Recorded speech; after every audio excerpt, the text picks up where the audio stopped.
Europe 1. Le grand direct des médias, Thomas Joubert. Allez, comme premier, on revient maintenant sur cette séquence étonnante. Samedi soir, dans Salut les Terriens sur C8, à l'antenne, Thierry Ardisson a réglé ses comptes avec un personnage bien connu des téléspectateurs, Jérôme Ivanichenko. Racontez-nous ça. Oui, et ce personnage, c'est l'ancien présentateur de JT Bruno Mazur. Samedi soir, dès le début de son talk show, Thierry Ardisson a tenu à raconter à l'antenne une mésaventure. Une drôle d'histoire qui, selon lui, s'apparente même à un scoop. Écoutez. Bon, alors maintenant, j'ai un scoop pour vous, mais énorme. Je recevais, depuis déjà quelques mois, des petits SMS avec « Pétasse, t'es une conne, va te faire enculer ». Voilà, des petits trucs sympas. Le numéro qui m'envoyait ces SMS, c'est 06 13 23 40 40.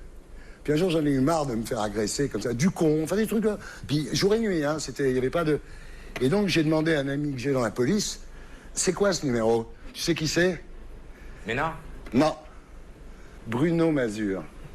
Mon pauvre. Mon pauvre Bruno. T'as que ça à foutre, mon gars. Mais oui, je suis une pétasse et je t'emmerde. Voilà, Thierry Ardisson a donc balancé le numéro de téléphone de Bruno Mazur à l'antenne. Les 4 derniers chiffres étaient bipés, mais on pouvait vraiment le lire sur les lèvres. C'était vraiment assez mal caché. Bruno Mazur a été harcelé tout le week-end avec de nombreux messages. Exactement. Fidèle à ses habitudes, Thierry Ardisson ne tourne pas autour du pot quand il a quelque chose à dire. Il utilise son émission pour le faire. Et forcément, ça n'a pas plu au principal intéressé. Bruno Mazur a immédiatement répliqué sur Twitter. Et visiblement, il n'a pas l'intention de jouer l'apaisement. Je vous cite son message. J'ai le plus profond mépris pour ce minable. Oula. Point barre, bonne soirée. Alors, point barre, il faut le dire vite, puisque ce week-end, Bruno Mazur a répondu aux questions de plusieurs médias, au Huffington Post ou au blog de Jean-Marc Morandini, pour donner sa version des faits. Une version d'ailleurs un petit peu différente de celle de Thierry Ardisson. Eh oui, forcément, il ne nie pas les faits, mais il en explique la raison. Le 2 février dernier, Bruno Mazur devait se rendre sur le plateau de Thierry Ardisson pour faire la promotion de son dernier livre, Élysée Académie.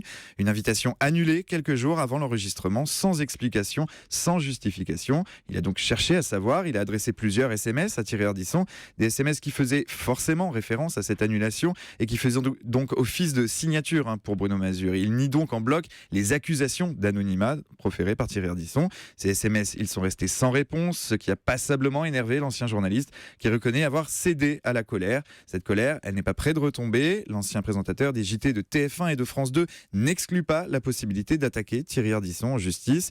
Il estime qu'en donnant son numéro de téléphone à l'antenne, même s'il était bipé, vous le disiez, on l'a entendu, l'homme en noir s'est livré à une violation de sa vie privée. À son tour, il se dit victime de harcèlement. Depuis samedi, son répondeur croule sous un flot d'insultes. Une péripétie que certains ne doivent pas regretter. Bruno Mazur n'a pas que des amis à la télévision. Il sort régulièrement la sulfateuse pour critiquer ses anciens confrères. On ne compte plus ses attaques contre David Pujadas, qu'il qualifie de zozo, de crétin, ou encore contre Laurence Ferrari, qualifiée de pétasse, de briseuse de grève, en référence à son silence pendant le conflit à iTélé. Pour certains, Bruno Mazur dit tout haut ce que beaucoup pensent tout bas. Pour d'autres, il s'ennuie et passe le temps en déversant son amertume. Ce matin, chers auditeurs, on vous laissera trancher cette question tout seul. Un langage très fleuri, en tout cas, de la part de Bruno Mazur. Merci beaucoup, Jérôme Ivanichenko.